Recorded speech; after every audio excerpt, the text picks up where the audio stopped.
Alaska plays a huge role in our music. I mean, everybody knows how great the summers are, filled with light. They're completely full of activity, 24 hours a day. Light fills your eyes, it fills your being. And then you get into the darkness of the winter, which lasts quite a long time. And I get into that too. I get into the total darkness, stay up all night in the darkness, play in the dark. We are a goth, kind of a death rock band, but it's a northern sound, and we're trying to think. We have our own. We put our own vibe on it, and the Alaskan darkness and all that just adds to it. But a lot of people say, "Well, what does that mean?" Or "What do you sound like?"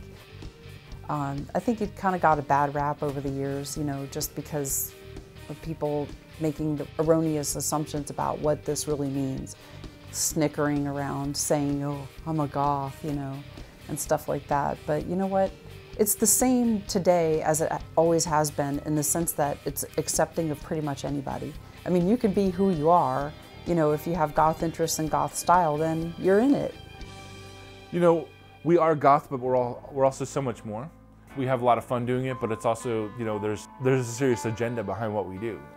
For us, it's goth is with disability. It's associated with disability.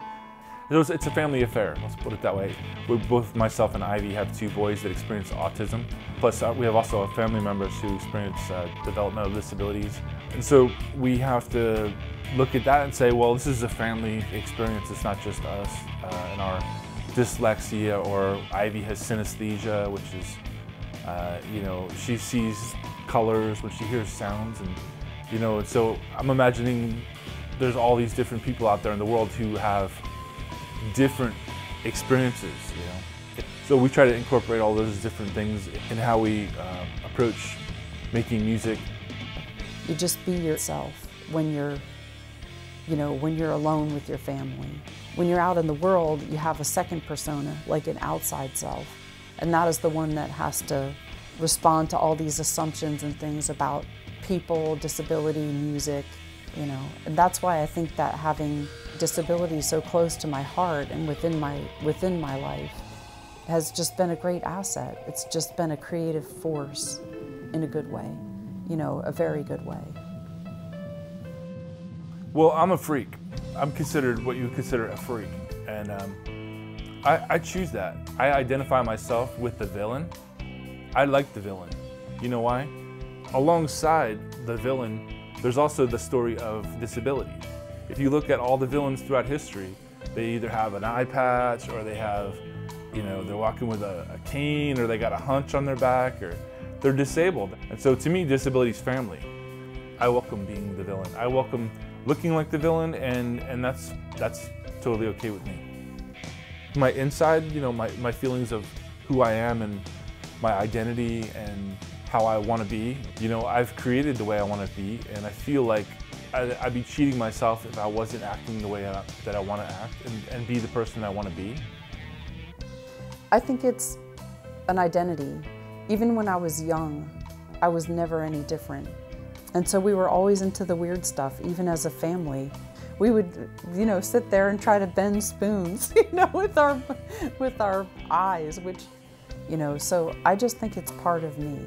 You know, I have always grown up with different shell kind of around my family just because of the presence of disability and, you know, being labeled different just inherently through that. So I think that somehow they went together for me. And the shell and the labels actually made me become stronger and more myself. And like, maybe there are things that are different.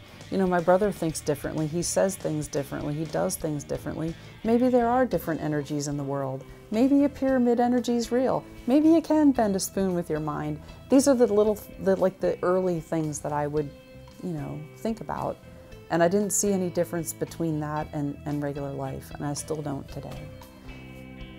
We're an American family. We're a normal American family, and we have all this going on with disability and, you know, the dark and all these kind of creepy, mysterious things, which I think people also relate to with disability. And so I think it's there's an incredible link there between those two things, and I think it's beautiful.